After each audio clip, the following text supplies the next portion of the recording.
This is the Breaker.news podcast for the week of May 8th, 2022. I'm Bob Mackin, publisher of the Breaker.news and host of the Breaker.news podcast. Welcome to edition number 237. The Breaker is your source for news, opinion, and analysis about British Columbia issues, institutions, and influencers. Later, I'll tell you how you can support the Breaker. On this edition, headlines from the Pacific Rim and the Pacific Northwest. The Is It Just Me commentary. I award a virtual Nanaimo bar to a difference maker. And the Big Deal feature. Cybersecurity expert Dave Masson from Darktrace joins me to talk about cybersecurity threats and how to stay safe in the digital world. But first, is it just me?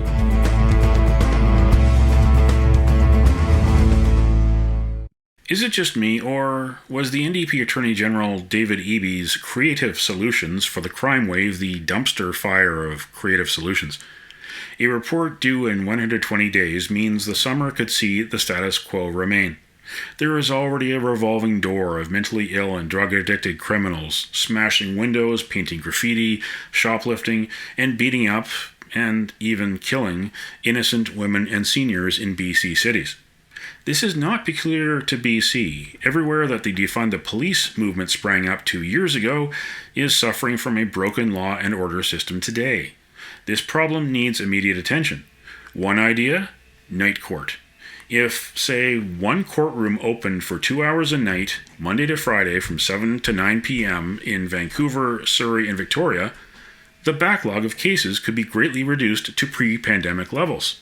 That would also allow judges to spend more time on weekdays presiding over cases and sentencing hearings.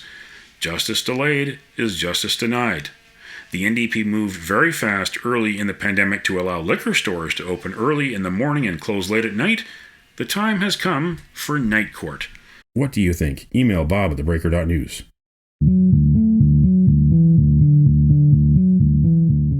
This is the Big Deal feature on the Breaker.news podcast.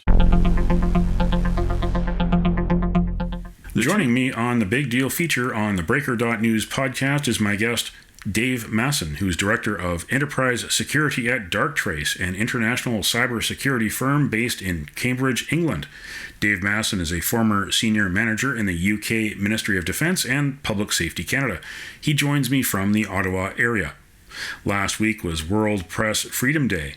Not only are reporters covering more stories about security issues that face the lives of Canadians, but journalists themselves are trying to keep safe from security threats. What tips do you have for journalists and media outlets in this brave new world? Thanks for having me on, Bob.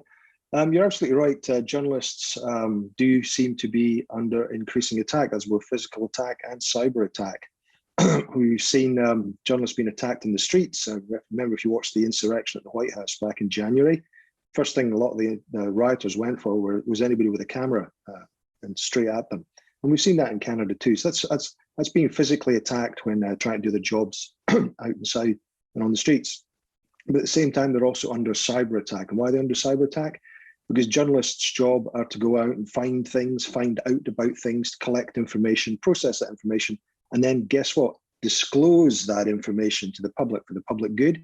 And obviously to some people, to some threat actors, nation states, criminal gangs, whatever it might be, they don't want them collecting that information, and they really don't want that information being disclosed. And so they use cyber to try and attack journalists, to corrupt the data, steal the data, whatever it is, to actually stop that from happening. So, yep, it's a real thing. In 2022, we've seen far-right anti-vaccine truckers and far-left environmental activists blocking highways and blocking bridges. Journalists are facing threats on the streets and online from radicalized people on opposite ends of the political spectrum. Some people who are anonymous and others who are not. Okay, the first thing to do is to realize is that you could well be a target. Okay, so dispel any myths of I'm a journalist and I'm protected and people will respect that and leave me alone. That's not the case. You are a target. So just take a deep breath, suck that one in and realize, yeah, I can be a target. And that's a great step towards protecting yourself. The second is to start thinking about what we in the business call cyber hygiene. You'll notice that in the cyber world, we tend to use the same vocabulary as they use in the medical world, viruses, things spreading and infections and all the rest of it. So it's to start thinking about cyber hygiene and just start thinking, pretty much stick to some of the basics actually. Believe it or not, really do have a strong password for your email accounts and all your other accounts and your Slack accounts and your Teams accounts or whatever they are. Have a proper strong password. Do not keep going for 1, 2, 3, 4, 5, 6, 7, 8, 9, 10. All right, have a really strong password. And if people are stuck with passwords, they might try passphrases. You'll see a lot of nation state advisory bodies talking about this. This is where you pick 3 random 1-syllable 4-letter words. Let's see, dogs, cats, bats. Now that's a pretty simple one, so something more complicated than that. But something that's really difficult to decrypt. So strong passwords. The second thing is to realize that you're probably better off using what we call multi-factor authentication or 2-factor authentication, whereas it's not just a password you need to get into your accounts or your media streams or your Twitter account. It has to be a password, and then the organization sends you a code, and only you can receive that code, and then you use that code to get in. That makes it very, very, very difficult for cyber threat actors to get into your accounts, corrupt your accounts, or whatever they're going to do. And one other thing that I would encourage the media to realize is that public Wi-Fi, if you're out and about and you're using public Wi-Fi, because journalists, you must be on your phones all the time, so your data, unless you've got a fantastic data plan, you might think, you know what, I'll just log on to the shopping mall Wi-Fi to do my business. It's not safe. It is not secure. Don't ever use your credit card or do your banking on public Wi-Fi. Don't go about your journalistic business while using public Wi-Fi, because it's quite simply not secure. So those are some sort of very early tips to make you to get you on your way. And another quite obvious one is obviously, and this is the thing about journalists, is you have to be very open to pretty much everybody, because you want people to approach you to offer information, and bad guys and threat actors know that. So it's when you get an email or a text and it's got a link and you don't know who it's from or whatever, just take a deep breath and a big pause before deciding whether you're going to click on that link or not. And I would actually advise not clicking on the link. If somebody's offering you information that says it's in here, click on this link, I just hit the reply button and say, no, just tell me in the email. Okay. Don't look at the attachment. Don't click on the link. This is sort of basic stuff, but that can actually save you from a lot of trouble. Actually save you a lot of criminal trouble, and never mind nation state trouble. What are you seeing right now in 2022 that the media needs to keep an eye on now and in the next few months that could become challenges, by the end of this year or next year, that'll have to force us to change our security thinking when it comes to communicating with sources, when it comes to receiving sensitive documents from whistleblowers? Okay, threat actors are constantly innovating. They're innovating faster than the cybersecurity market innovates, to be perfectly honest with you. So something to realize is what's secure today may not be secure tomorrow, or what you think is secure now maybe isn't and might be even less secure tomorrow. So you always need to bear that in mind. And always remember that once something has been proven to be unsecure, then you suddenly think, well, I've been using this for 9 months. Well, that's 9 months of all your information that's no longer secure. It might have been secure 9 months ago, but it isn't now. So what you've got to understand is these developments keep moving at pace. And in some ways, although you yourself said, how do we keep one step ahead? Do you know what? It's really difficult to keep one step ahead of attackers. It's more likely that we're always one step behind, but the important thing is to keep just the one step behind and be prepared to actually, they might get in, but then to stop any further damage from taking place. So somebody might get in your email account, but then you don't have an address book behind that email account. There's not actually nothing there for them to find. They're going to get in, but there's nothing there for them to find. You've put it somewhere else. Guess what? You might just have your little black book. Same thing on your phone. You don't keep your sensitive sources on your phone, so somebody gets on your phone. Sure, they got your phone, but there's actually nothing for them to find there. So that's something they should bear in mind, that they probably will get in. And if it's a nation state that's having gone after you, I know it's going to sound awful, you're probably doomed, but you can still make it. They might be able to get in, but there's nothing for them to find.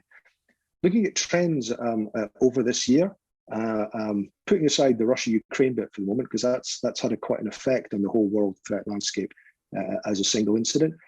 Pretty much ransomware, in the words of that song, "Never Give Up on a Good Thing," that's just there's going to be more and more and more of it. The cyber news headlines have been grabbed by the Ukraine at the moment, but ransomware is becoming an increasingly bigger threat all the time, and so people should be aware of it. and take good cyber hygiene measures to make sure they don't get caught out by it. Another thing that's come back that had gone away for a while but is back in vogue again is what we call cryptojacking. Now, some people often think of this as a victimless crime, but it's where basically threat actors, bad guys, get onto your computer. You don't know it, but they end up using your hydro bill, your electricity bill, and your computing power to mine cryptocurrencies. That's quite a common one. It's back in vogue. It's sometimes difficult to notice. The most obvious thing is your computer gets a bit slow and your battery keeps running out all the time. But if somebody can get on and put cryptocurrency mining on your laptop, that means they can get onto your laptop and everything else that's actually on board that's on there. Some of the other features that we are likely to see as the year goes on, and as journalists might want to bear this in mind, is something that it's been around for a while. It was originally something that the Iranians tended to do, but now the Russians are going into it big time, and we've seen that in Ukraine. This is where people get onto your systems, get onto your laptop, your phone, and they just destroy it. They just wipe everything out. They've got no interest in stealing your data. They've got no interest in locking it up and holding it to ransom, but they just literally wipe it out. And obviously for some journalists, maybe many journalists in fact, that'd be quite a bit of a disaster for that to actually happen. We've seen that take off big time in Ukraine, but as I say, it's been around for many, many years, wiper malware, but we're probably going to see more of that.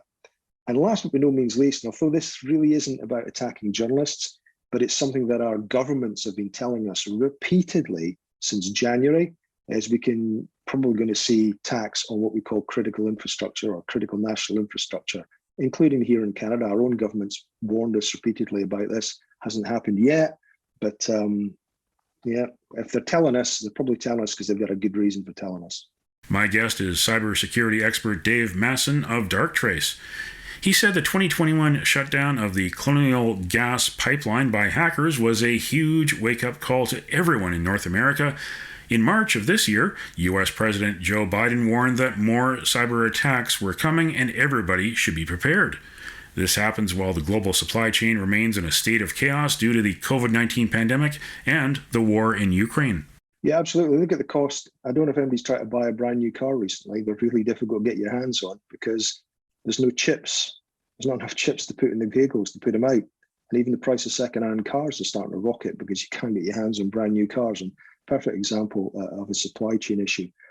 Threat actors do understand what they can do by using the supply chain. They usually use it to attack an awful lot of people. We saw that with the SolarWinds attack. We saw it last year with something called the Kaseya attack, where threat actors used Kaseya software to, instead of having to go after it and put ransomware on one organization, then another, they're able to do 1,700 all at one go.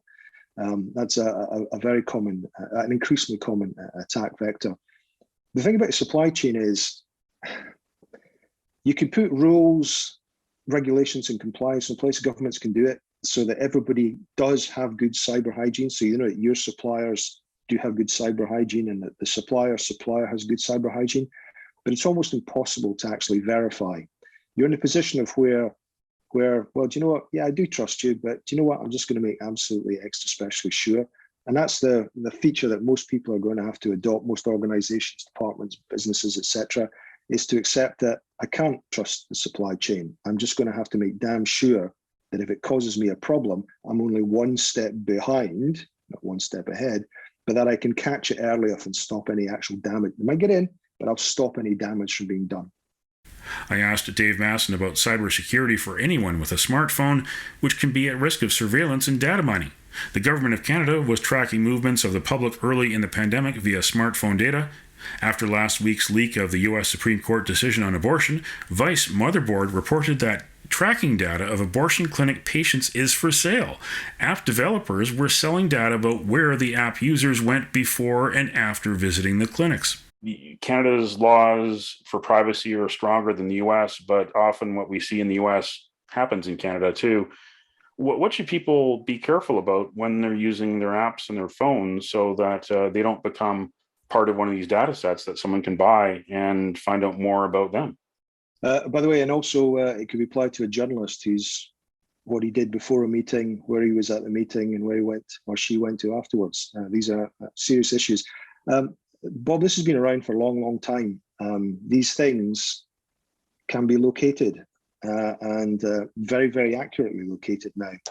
And in many ways, people need to realize that when they sign up to these apps, they've got to really pore through the agreements, because if you don't, you may well discover that you've basically said, yep, you can have my metadata, not my personal data, not my address book, not my photographs or whatever, but you can have all the metadata that surrounds my use of the phone. And that's what most of these organizations do. They're using what's called metadata. It's not strictly the packets themselves of the data, it's the stuff around them. And you can use that to see where people have been. You can see how fast they're moving when they're in vehicles, that kind of thing, and essentially following around. But that's an issue. It's an old one, but it's a golden one. If you sign up for an app that does this, that, and the next thing, and it's free, you are probably the product, and the product will be the metadata that you signed up to give to the company, which is saying that they can use for marketing purposes. Hence why you go out for a bicycle ride, and as you're going past a shopping arcade, you're getting notifications on your phone for some of the products that are in the shopping arcade as you cycle past it, because whoever the big marketing company that's got your data knows you're going past those shops, okay? And they can send that stuff to you. That's the idea. It's to push, most of the time, it's to push products at people. But it's a very real issue. Now, people see that as a privacy issue. I see it as a privacy and a security issue. My background's in national security, and I'm always one of these people that says no national security, no human rights. And it's the same thing with privacy and security. No security, you've got no privacy. You have to have both. Now, and that's not big authoritarian uncles speaking about this. It's a simple fact of life. If you want to build privacy into an application or into a device, you need to do it right from the beginning, not try and force it on at the end of the product. And it's the same with security. They both have to run in hand till you finally come up with something you want to put out in the market and for people to use. Because quite often, if you don't do that, it just simply won't work. And this is why you see patching happening so often, where all the apps you've got need to be updated regularly. It's because people discover something not right with them, usually often to do with privacy, but security at the same time. And they have to be updated. And that should be a warning to people that your phone isn't the best it can be right now. It can get better once it gets patched when things go wrong. The first 4 months of 2022 have been dominated by China and Russia. First, the Beijing 2022 Winter Olympics, where Xi Jinping and Vladimir Putin reaffirmed their friendship. Then, after the Paralympics, Putin's unjustified invasion of Ukraine. One of the fronts in the war is online, a cyber war.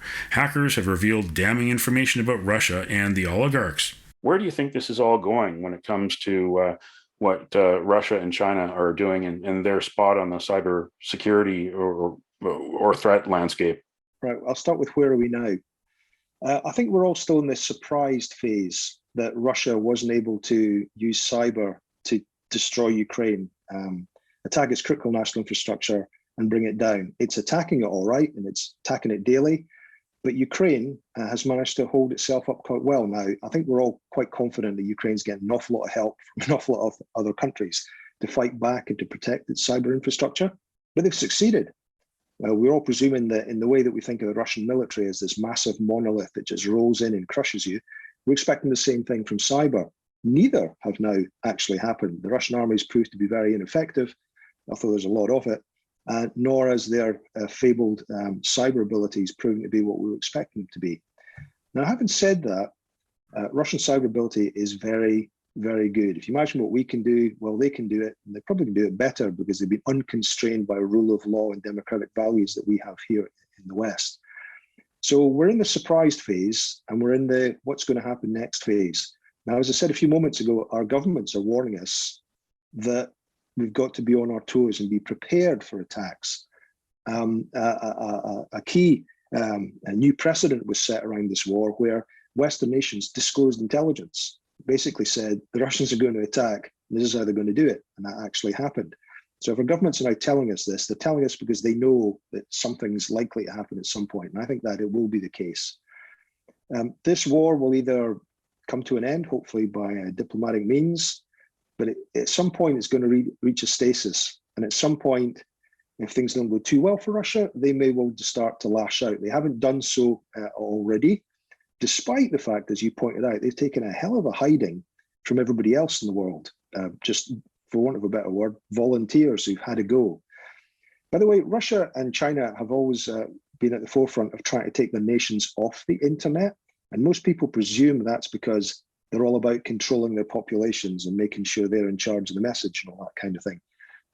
Maybe there's an element of truth to that, but it's also because they're actually frightened of cyber attacks, cyber threat. They are aware that they're poor at protecting their own digital infrastructure, and so it has come to be when we've seen a lot of these hacks going on. Amazing stuff that's been stolen from the Russians. They were frightened about that and considered one way of avoiding it is to come off the internet altogether.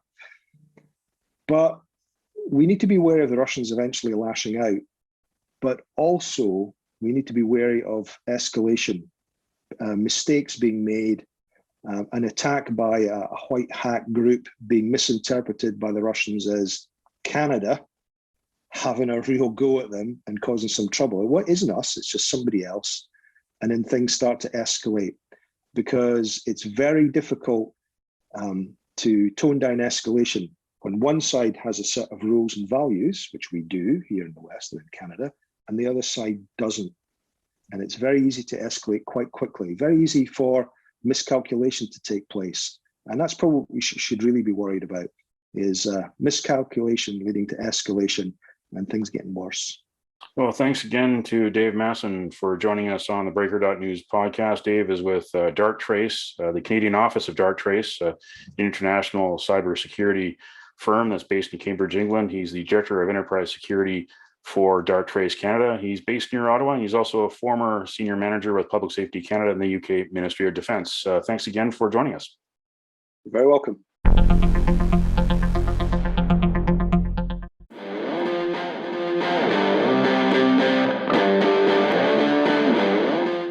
It's time on the Breaker.news podcast for Around the Rim. We look at news headlines around the Pacific Rim.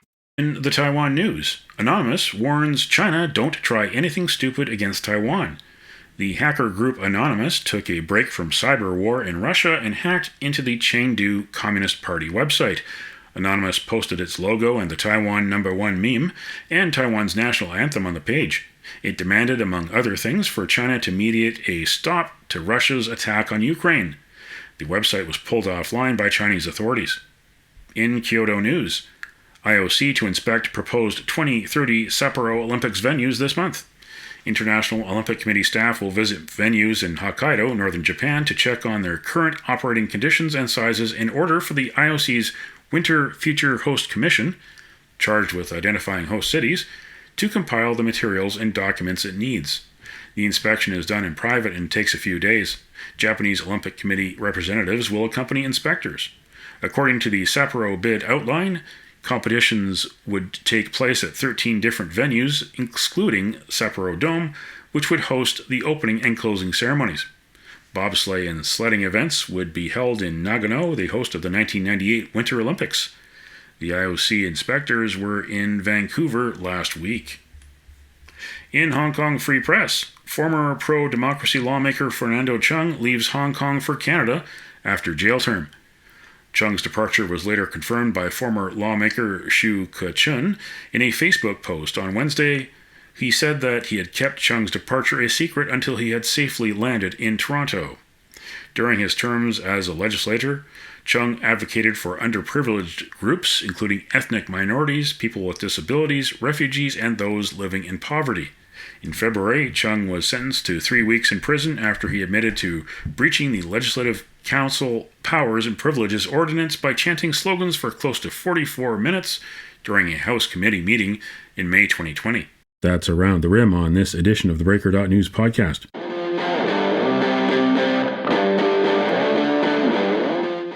It's time on the Breaker.news podcast for Cascadia Calling. We look at news headlines around the Pacific Northwest. In the Oregonian, Amazon seeks tax breaks for 5 new data centers worth $12 billion in remote Oregon County. The deal could add hundreds of jobs and fill regional tax coffers in Morrow County, 160 miles east of Portland. Amazon is already the county's largest taxpayer by far, accounting for a third of all property tax revenues due to 4 large data centers it built over the past several years. Data centers come to rural Oregon for cheap land, ample water, and relatively inexpensive electricity, essential for powering and cooling all those computers. The Umatilla Electric Cooperative reports that industrial power consumption is up 266% since 2016. In the Seattle Times, analysis: how big of a deal is CCL title for Seattle in the MLS, and what's next for Sounders? Seattle, being the history maker for the U.S., could be the best-case scenario for soccer's growth in America. Sounders striker Raul Ruidíaz's brace led the club to a 3-0 win against Pumas UNAM in the second leg of the CCL final at Lumen Field on Wednesday. The Sounders are the first to clinch a spot, while UEFA Champions League will crown Liverpool FC or Real Madrid its winner on May 28th. The other winners will come from Asia's AFC Champions League, Africa's CAF Champions League, South America's Copa Libertadores, and Oceania's OFC Champions League. And in the Times Colonist, bullets pop, cannabis grow up, goes up in smoke in Chemainus warehouse fire. More than 45 firefighters were on the scene from 5 fire departments, and they initially attacked the blaze from the outside before moving inside. A store of ammunition started popping as crews knocked down the interior fire. The caliber and number of bullets has not been determined. That's Cascadia calling on this edition of the Breaker.news podcast. And it don't matter what color you are, 'cause love will conquer hate, so you won't stand alone. You won't stand alone.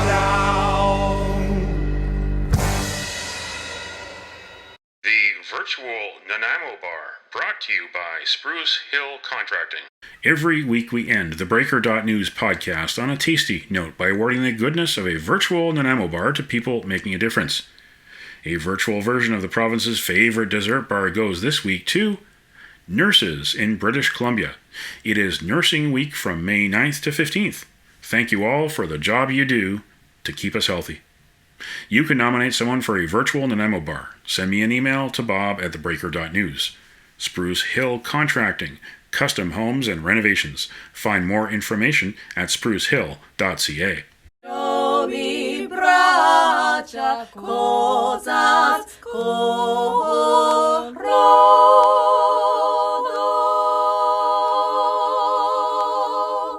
That's it for the Breaker.news podcast for the week of May 8th, 2022. I'm Bob Mackin. Thanks for joining me. Did you know that on the 8th of May in 1980, the World Health Organization announced the eradication of smallpox? The disease killed more than 500 million people over 100 years. It killed tens of thousands of Aboriginal people in British Columbia.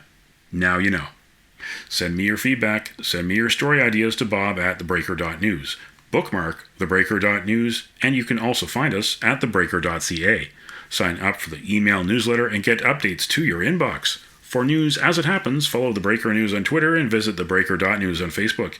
You can support The Breaker for as little as $2 a month. For more information, go to patreon.com/TheBreakerNews. That's patreon.com/TheBreakerNews. Happy Mother's Day. Until next week.